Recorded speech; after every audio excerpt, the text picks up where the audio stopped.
ಪ್ರೀತಿಯ ವಿದ್ಯಾರ್ಥಿ ಮಿತ್ರರೇ, ಪ್ರಥಮ ಪಿಯುಸಿಯ ಪದ್ಯಭಾಗವಾದಂತಹ ದೇವನೊಲಿದನ ಕುಲವೇ ಸತ್ಕುಲಂ ಹರಿಹರ ಬರೆದಿರುವಂತಹ ಈ ಒಂದು ಪದ್ಯಭಾಗದ ನೋಟ್ಸನ್ನು ನೇಮ ಮುಂದೆ ಪ್ರಸ್ತುತಪಡಿಸುತ್ತಿದೆ ಪುನರ್ವಿ ಎಜು ಸಂಸ್ಕಾರ್. ಈ ಒಂದು ವಿಡಿಯೋವನ್ನು ನೋಡೋದಕ್ಕಿಂತ ಮುಂಚೆ ಇನ್ನೂ ಕೂಡ ನಮ್ಮ ಚಾನಲ್ಗೆ ಸಬ್ಸ್ಕ್ರೈಬ್ ಆಗಿಲ್ಲ ಅಂತಂದರೆ ಸಬ್ಸ್ಕ್ರೈಬ್ ಮಾಡಿ, ಹೆಚ್ಚಿನ ಒಂದು ವಿಡಿಯೋಗಳ ನೋಟಿಫಿಕೇಷನ್ಗಾಗಿ ಐಕಾನ್ ಬೆಲನ್ನು ಕ್ಲಿಕ್ ಮಾಡಿ, ಲೈಕ್ ಮಾಡಿ, ಹಾಗೆ ಈ ಒಂದು ವಿಡಿಯೋದ ನೋಟ್ಸನ್ನು ನಿಮ್ಮ ಎಲ್ಲ ಫ್ರೆಂಡ್ಸ್ಗೂ ಕೂಡ ಶೇರ್ ಮಾಡಿ ಅಂತ ಹೇಳ್ತಾ ಬನ್ನಿ ವಿದ್ಯಾರ್ಥಿ ಮಿತ್ರರೇ, ಈ ಒಂದು ಪದ್ಯಭಾಗದ ನೋಟ್ಸನ್ನು ಈಗ ತಿಳ್ಕೊಳ್ಳೋಣ. ಅದರಲ್ಲಿ ಮೊದಲನೇ ಮೇನ್ ಸಂದರ್ಭ ಸೂಚಿಸಿ ವಿವರಿಸಿ. ಅದರಲ್ಲಿ ಮೊದಲನೇದಿದೆ, ಕಾವೇರಿ ಸೋಂಕಿದರ ಪಾಪಂ ಸೋವೇರಿ. ಈ ರೀತಿಯಾಗಿ ನಿಮ್ಮ ಪರೀಕ್ಷೆಯಲ್ಲಿ ಕೇಳಿದಾಗ ಅದಕ್ಕೆ ಯಾವ ರೀತಿಯಾಗಿ ಉತ್ತರವನ್ನು ಬರೀಬೇಕು ಅನ್ನೋದನ್ನು ನೋಡೋಣ.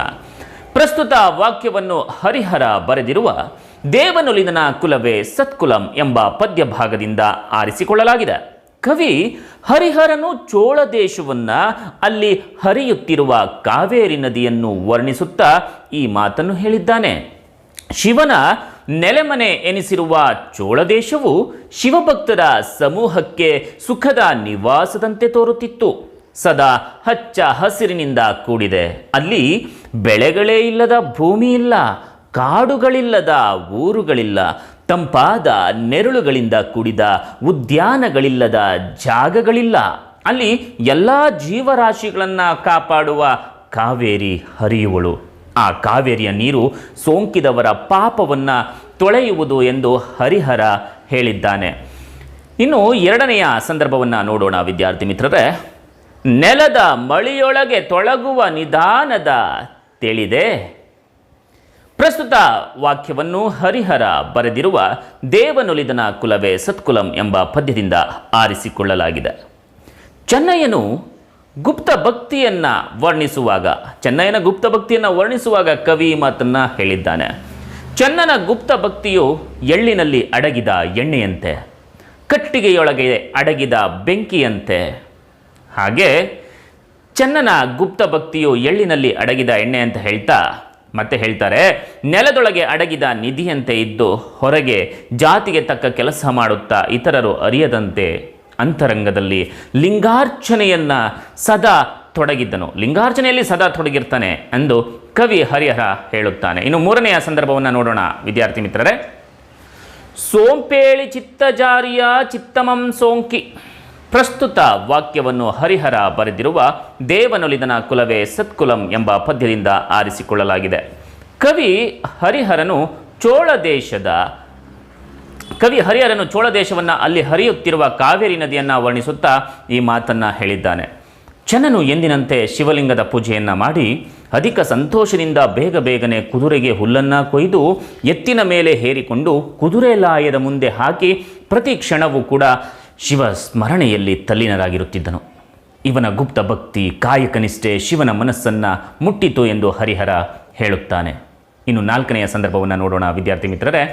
ಉಂಡ ನಭವಂ ಸ್ವರ್ಗ ಮರ್ತ್ಯಕ್ಕೆ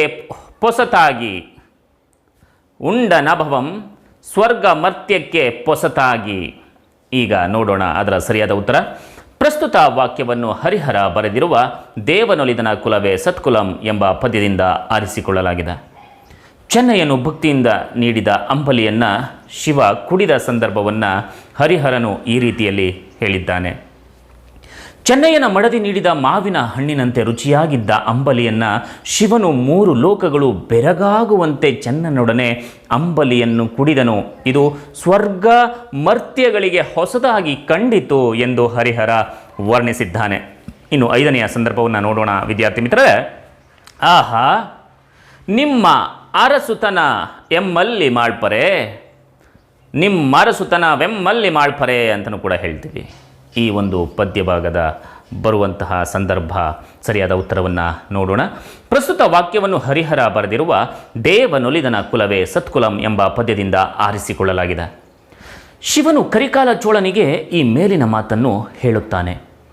ಕರಿಕಾಲ ಚೋಳನು ಶಿವನಿಗಾಗಿ ರುಚಿಕರವಾದ ಅನ್ನವನ್ನು, ಹಾಲು, ಮೊಸರು ಹಪ್ಪಳಗಳನ್ನೆಲ್ಲ ಶಿವಲಿಂಗದ ಮುಂದೆ ಇಟ್ಟು ಕೈಮುಗಿದು ದೇವಾ ಸ್ವೀಕರಿಸಿ ಎಂದು ಬೇಡಿದರೂ ನೈವೇದ್ಯವನ್ನು ಸ್ವೀಕರಿಸದೇ ಇದ್ದುದನ್ನು ಕಂಡ ಚೋಳನು ಶಿವ ಬರಲಿಲ್ಲ ಎಂದು ದುಃಖದಿಂದ ತಾನಿನ್ನು ಬದುಕಿರಬಾರದೆಂದು ಕತ್ತಿಯಿಂದ ತನ್ನ ಕೊರಳನ್ನು ಕತ್ತರಿಸಿಕೊಳ್ಳಲು ಮುಂದಾದಾಗ ಶಿವನು ಪ್ರತ್ಯಕ್ಷನಾಗಿ ವಿಚಾರ ಮಾಡದೆ ಈ ರೀತಿ ಮಾಡುವುದು ಸರಿಯೇ ಎಂದು ಈ ಮೇಲಿನ ಮಾತನ್ನು ಹೇಳುತ್ತಾನೆ.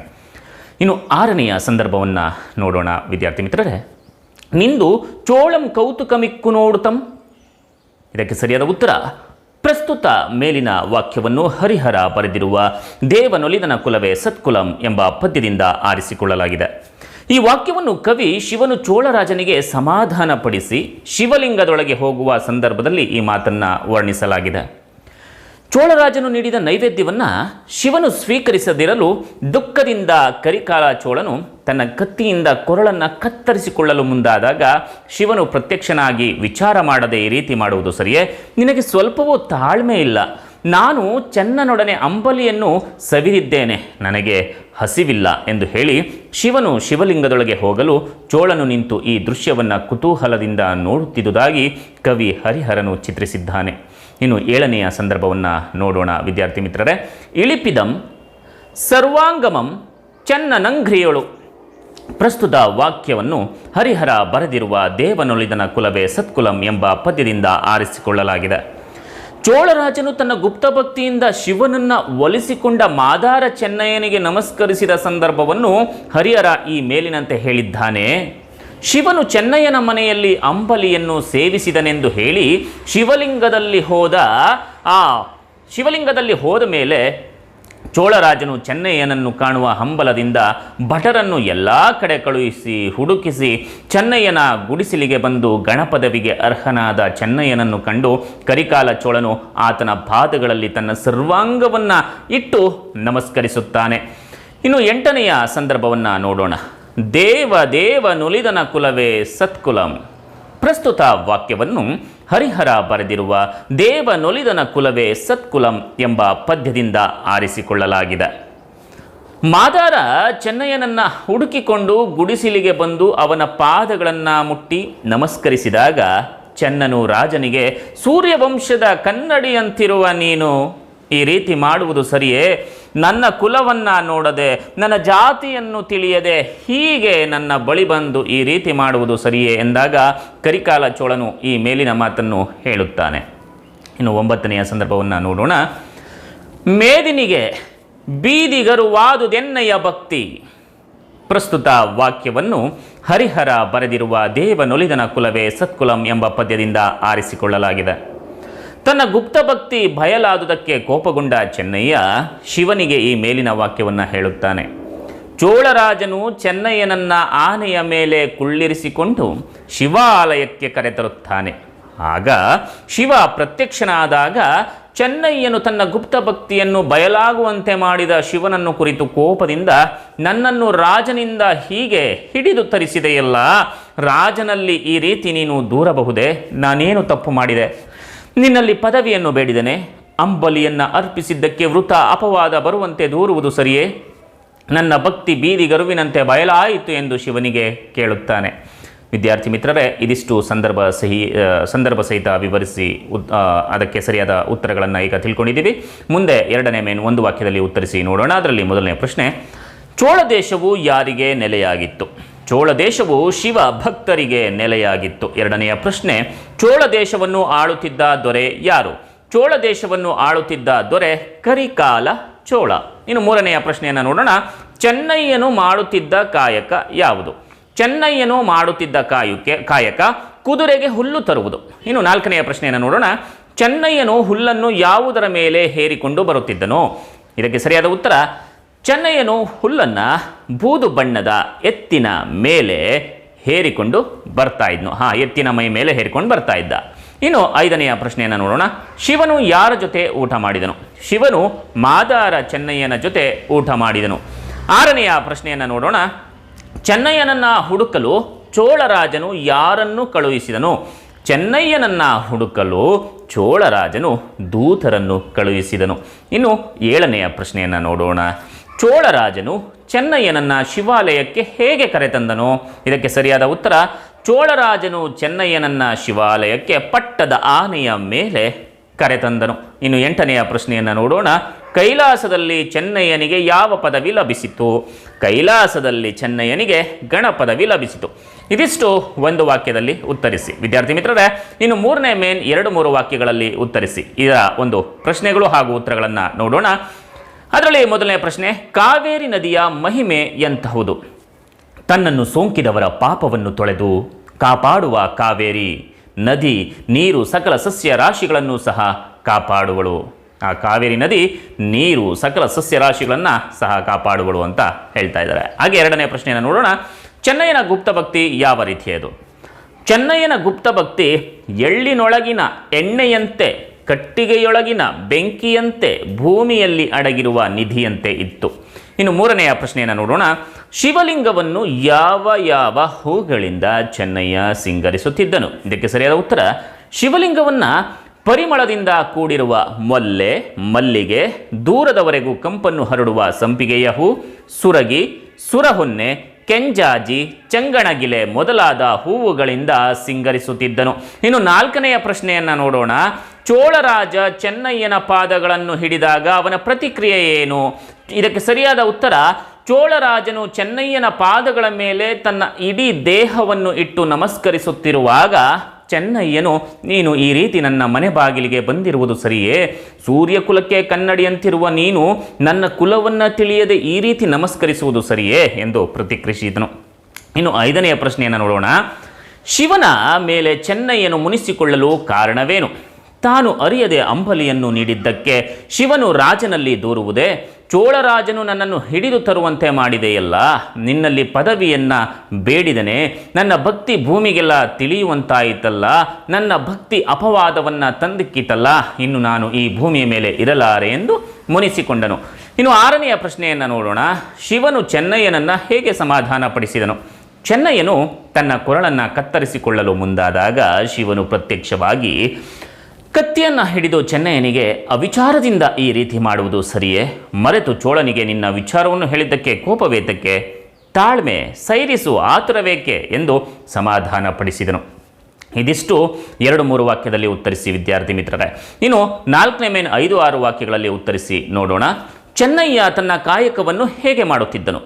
ಇದಕ್ಕೆ ಸರಿಯಾದ ಉತ್ತರ, ಮಾದಾರ ಚೆನ್ನಯ್ಯ ಶಿವನ ಗುಪ್ತಾರಾಧನೆಯನ್ನು ನೆಚ್ಚಿ ತನ್ನ ಭಕ್ತಿ ಭೂಮಿಯಲ್ಲಿ ಪ್ರಕಟವಾಗದಂತೆ ಎಳ್ಳಿನಲ್ಲಿ ಅಡಗಿದ್ದ ಎಣ್ಣೆಯಂತೆ, ಮರದೊಳಗೆ ಅಡಗಿದ್ದ ಬೆಂಕಿಯಂತೆ, ನೆಲದೊಳಗೆ ಅಡಗಿರುವ ನಿಧಿಯಂತೆ ಅಂತರಂಗದಲ್ಲಿ ಲಿಂಗಾರ್ಚನೆಯನ್ನ ಮಾಡುತ್ತಾ ಮುಂಜಾನೆಯೇ ಕಾಡಿಗೆ ಹೋಗಿ ನದಿಯಲ್ಲಿ ಮಿಂದು ಮರದ ದಿಣ್ಣೆಯ ಮೇಲೆ ಹುಲ್ಲ ಹಸಿರೆಲೆಗಳನ್ನು ಹಾಸಿ ವಿಧದ ಪರಿಮಳದಿಂದ ಕೂಡಿದ ಮಲ್ಲಿಗೆ, ಸಂಪಿಗೆ, ಮರುಗ, ಪಚ್ಚೆ, ಕೆಂಜಾಜಿ, ಸುರಗಿ, ಸುರವೊನ್ನೆ ಹೂಗಳಿಂದ ಪೂಜಿಸಿ ನಂತರ ಹುಲ್ಲನ್ನು ಕೊಯ್ದು ಎತ್ತಿನ ಮೇಲೆ ಹೇರಿಕೊಂಡು ಬಂದು ಚೋಳ ರಾಜನ ಕುದುರೆ ಲಾಹ್ಯದ ಮುಂದೆ ಹಾಕ್ತಾ ಇದ್ದ. ಹೊರಗೆ ಕಾಯಕ ನಿಷ್ಠೆ, ಒಳಗೆ ಭಕ್ತಿಯ ತಂಪು, ಇದು ಇವನ ಜೀವನದ ಸೊಗಸಾಗಿತ್ತು. ಇನ್ನು 2ನೆಯ ಪ್ರಶ್ನೆಯನ್ನು ನೋಡೋಣ. ಶಿವನು ಚೆನ್ನಯ್ಯನ ಮನೆಯಲ್ಲಿ ಊಟ ಮಾಡಿದ ಪ್ರಸಂಗವನ್ನು ವಿವರಿಸಿ ಕೇಳ್ತಾರೆ. ಇದಕ್ಕೆ ಸರಿಯಾದ ಉತ್ತರ, ಚೆನ್ನಯ್ಯನು ಯಾರಿಗೂ ತಿಳಿಯದಂತೆ ಲಿಂಗಾರ್ಚನೆಯನ್ನು ಮಾಡುತ್ತಾ ಹೊರಗೆ ಚೋಳರಾಜನ ಕುದುರೆಗೆ ಹುಲ್ಲನ್ನು ತರುವ ಕಾಯಕವನ್ನು ನಿರಂತರವಾಗಿ 60 ವರ್ಷಗಳಿಂದ ನಿಷ್ಠೆಯಿಂದ ಮಾಡುತ್ತಿದ್ದನು. ಶಿವನು ಚೆನ್ನನ ಗುಪ್ತಭಕ್ತಿಯನ್ನು ಲೋಕಕ್ಕೆ ತಿಳಿಯಪಡಿಸಬೇಕೆಂದು ತೀರ್ಮಾನಿಸಿದನು. ಒಂದು ದಿನ ತನ್ನ ಕಾಯಕವನ್ನು ಮುಗಿಸಿ ಬಂದ ಚೆನ್ನನಿಗೆ ಅವನ ಮಡದಿ ಮಧುರವಾದ ಮಾವಿನ ಹಣ್ಣಿನಂತೆ ರುಚಿಯಾದ ಅಂಬಲಿಯನ್ನು ನೀಡಿದಾಗ ಚೆನ್ನನು ಅದನ್ನು ಶಿವಲಿಂಗಕ್ಕೆ ಅದನ್ನು ಸೋಕಿಸಿದಾಗ ಅಮೃತಕ್ಕಿಂತಲೂ 100 ಪಟ್ಟು ರುಚಿಯಾಗಿ ತೋರಲು ಶಿವನು ಒಂದೇ ಸಮನೆ ಅಂಬಲಿಯನ್ನು ಕುಡಿದನು. ಚೆನ್ನನೊಡನೆ ಶಿವನೂ ಅಂಬಲಿಯನ್ನು ಕುಡಿದದ್ದು ಸ್ವರ್ಗ ಮತ್ತು ಭೂಮಿಗಳಲ್ಲಿ ವಿಶೇಷವೆನಿಸಿತ್ತು ಎಂದು ಹರಿಹರ ವರ್ಣಿಸಿದ್ದಾನೆ. ಇನ್ನು 3ನೆಯ ಪ್ರಶ್ನೆಯನ್ನು ನೋಡೋಣ ವಿದ್ಯಾರ್ಥಿ ಮಿತ್ರರೇ. ಕರಿಕಾಲ ಚೋಳ ಶಿವನನ್ನು ಅರ್ಚಿಸುತ್ತಿದ್ದ ರೀತಿಯನ್ನು ವಿವರಿಸಿ ಅಂತ ಕೇಳ್ತಾರೆ. ಆಗ ನೀವು ಬರೀಬೇಕಾಗತ್ತೆ, ಶಿವಭಕ್ತನಾಗಿದ್ದ ಕರಿಕಾಲ ಚೋಳನು ಆಡಂಬರದಿಂದಲೇ ಶಿವಪೂಜೆ ಮಾಡುತ್ತಿದ್ದ. ಪ್ರತಿನಿತ್ಯವೂ ನಿಯಮದಂತೆ ಶಿವಾಲಯಕ್ಕೆ ಬಂದು ಕೈ ಮುಗಿದು ದೇವಾನ್ನ, ದಿವ್ಯಾನ್ನ, ಅಮೃತಾನ್ನಗಳನ್ನು, ತುಪ್ಪ, ಹಾಲು, ಸಕ್ಕರೆ, ಕೆನೆಮಸರುಗಳ ಕುಡಿಕೆಗಳನ್ನು, ಹಪ್ಪಳ, ಸಂಡಿಗೆಗಳನ್ನು ಇಟ್ಟು ಪರದೆಯನ್ನು ಸರಿಸಿ ಶಿವನೇ ಸ್ವೀಕರಿಸು ಎಂದು ಭಕ್ತಿಭಾವದಿಂದ ಪ್ರಾರ್ಥಿಸುತ್ತಿದ್ದನು. ಇನ್ನು 4ನೆಯ ಪ್ರಶ್ನೆಯನ್ನು ನೋಡೋಣ. ಚೋಳರಾಜ ಚೆನ್ನಯ್ಯನನ್ನು ಹುಡುಕಿದ ಬಗೆ ಹೇಗೆ? ಇದಕ್ಕೆ ಸರಿಯಾದ ಉತ್ತರ, ಚೋಳರಾಜನು ಅರ್ಪಿಸಿದ ರುಚಿಕರವಾದ ಆಹಾರವನ್ನು ಶಿವನು ಸ್ವೀಕರಿಸದೆ ಚೆನ್ನಯ್ಯನ ಮನೆಯಲ್ಲಿ ಅಂಬಲಿಯನ್ನು ಉಂಡನೆಂದು ಹೇಳಿದಾಗ ಶಿವನೊಡನೆ ಆಹಾರವನ್ನು ಸ್ವೀಕರಿಸಿದ ಭಕ್ತನನ್ನು ನೋಡಲೇಬೇಕೆಂದು ತೀರ್ಮಾನಿಸಿ ಅವನ ಕರುಣೆಯ ಆಶೀರ್ವಾದವನ್ನು ತಲೆಯ ಮೇಲೆ ಧರಿಸುವೆನೆಂದು ತೀರ್ಮಾನಿಸಿ ಬರಿಗಾಲಲ್ಲಿ ನಡೆಯಲು ತಿಳಿಯದ ಪರಮಸುಖಿಯಾದ ಚೋಳನು ಬರಿಗಾಲಿನಲ್ಲಿ ನಡೆಯುತ್ತಾ ಶಿವನೊಡನೆ ಊಟ ಮಾಡಿದ ಶರಣನನ್ನು ನೀವು ಬಲ್ಲಿರಾ ಎಂದು ಚೆನ್ನನನ್ನು ಹುಡುಕಲು ದಿಕ್ಕಿಗೂ ದೂತರನ್ನು ಕಳುಹಿಸಿದನು. ಇನ್ನು 5ನೆಯ ಪ್ರಶ್ನೆಯನ್ನು ನೋಡೋಣ. ಚೆನ್ನಯ್ಯ ಶಿವನು ಗಣಪದವಿಯನ್ನು ನೀಡಿದ ಪ್ರಸಂಗವನ್ನು ನಿರೂಪಿಸಿ. ಇದಕ್ಕೆ ಸರಿಯಾದ ಉತ್ತರ, ಚೆನ್ನಯ್ಯನ ಗುಪ್ತ ಭಕ್ತಿಯನ್ನು ಮೆಚ್ಚಿದ ಶಿವನು ಅದನ್ನು ಲೋಕಕ್ಕೆ ಪ್ರಕಟಿಸಬೇಕೆಂದು ಅವನ ಮನೆಯಲ್ಲಿ ಅಂಬಲಿಯನ್ನು ಸೇವಿಸಿ ಚೋಳರಾಜನು ನೀಡಿದ ಆಹಾರವನ್ನು ನಿರಾಕರಿಸಿದ ಕಾರಣವನ್ನು ತಿಳಿಸಿದಾಗ ಶಿವನಿಗೆ ಉಣಲಿಟ್ಟ ಭಕ್ತನನ್ನು ಕಾಣುವೆನೆಂದು ಚೆನ್ನಯ್ಯನ ಮನೆಗೆ ಬಂದು ಅವನ ಪಾದಗಳಿಗೆ ನಮಸ್ಕರಿಸಿ ಅವನ ಪಾದದ ಧೂಳನ್ನು ತನ್ನ ಶಿರದಲ್ಲಿ ಧರಿಸಿದಾಗ ಚೆನ್ನನು ಭಾನುವಂಶದ ದರ್ಪಣದಂತಿರುವ ನೀನು ಮಾಡಿದುದು ಸರಿಯೇ, ನನ್ನಂತಹ ಪಾದಗಳಿಗೆ ನೀನು ನಮಿಸುವುದು ಸರಿಯಲ್ಲ ಎಂದಾಗ ಚೋಳನು ನಿನ್ನಂತಹ ಭಕ್ತನ ಪಾದದ ಧೂಳಿಗೂ ನಾನು ಸಮವಲ್ಲ ಎಂದು ಹೇಳಿ ಚೆನ್ನಯ್ಯನನ್ನು ಆನೆಯ ಮೇಲೆ ಕುಳ್ಳಿರಿಸಿಕೊಂಡು ಶಿವಾಲಯಕ್ಕೆ ಕರೆದೊಯ್ದನು. ಚೆನ್ನಯ್ಯನು ತನ್ನ ಭಕ್ತಿಯನ್ನು ಬಯಲು ಮಾಡಿದ ಶಿವನಲ್ಲಿ ಕೋಪಗೊಳ್ಳುತ್ತಾ ನೀನು ಹೀಗೆ ಮಾಡಿದುದು ಸರಿಯೇ, ಭೂಮಿಯಲ್ಲಿ ತನ್ನ ಭಕ್ತಿ ಬೀದಿಗರುವಿನಂತೆ ಬಯಲಾಗಿ ವೃಥ ಅಪವಾದವನ್ನು ತಂದಿಕ್ಕಿತು, ಇನ್ನು ನಾನು ಬದುಕಿರಲಾರನೆಂದು ಕತ್ತಿಯಿಂದ ಇರಿದುಕೊಳ್ಳಲು ಮುಂದಾದಾಗ ಶಿವನು ಪ್ರತ್ಯಕ್ಷವಾಗಿ ಅವನನ್ನು ಸಮಾಧಾನಪಡಿಸಿ ಪುಷ್ಪಕ ವಿಮಾನದಲ್ಲಿ ಕೈಲಾಸಕ್ಕೆ ಒಯ್ದು ಗಣಪದವಿಯನ್ನು ನೀಡುತ್ತಾನೆ. ಪ್ರೀತಿಯ ವಿದ್ಯಾರ್ಥಿ ಮಿತ್ರರೇ, ಇದಿಷ್ಟು ದೇವನೊಲಿದನ ಕುಲವೇ ಸತ್ಕುಲಂ ಅನ್ನುವಂತಹ ಪದ್ಯಭಾಗದ ಸಂಪೂರ್ಣವಾದಂತಹ ನೋಟ್ಸ್ ಆಗಿದೆ. ಈ ಒಂದು ನೋಟ್ಸ್ನ ವಿವರಣೆ ನಿಮಗೆ ಇಷ್ಟ ಆಗಿದ್ದರೆ ನಿಮ್ಮ ಎಲ್ಲ ಮಿತ್ರರಿಗೂ ಕೂಡ ಈ ಒಂದು ವಿಡಿಯೋವನ್ನು ಶೇರ್ ಮಾಡಿ. ಇನ್ನೂ ಕೂಡ ನಮ್ಮ ಚಾನಲ್ಗೆ ಸಬ್ಸ್ಕ್ರೈಬ್ ಆಗಿಲ್ಲ ಅಂತಂದರೆ ಸಬ್ಸ್ಕ್ರೈಬ್ ಆಗಿ ಅಂತ ಹೇಳ್ತಾ ಮುಂದಿನ ವಿಡಿಯೋದಲ್ಲಿ ಹೊಸ ಪಾಠದ ವಿವರಣೆ ಮತ್ತು ನೋಟ್ಸ್ನ ಜೊತೆ ಭೇಟಿ ಆಗ್ತೀನಿ. ಅಲ್ಲಿವರೆಗೂ ನಮಸ್ಕಾರ.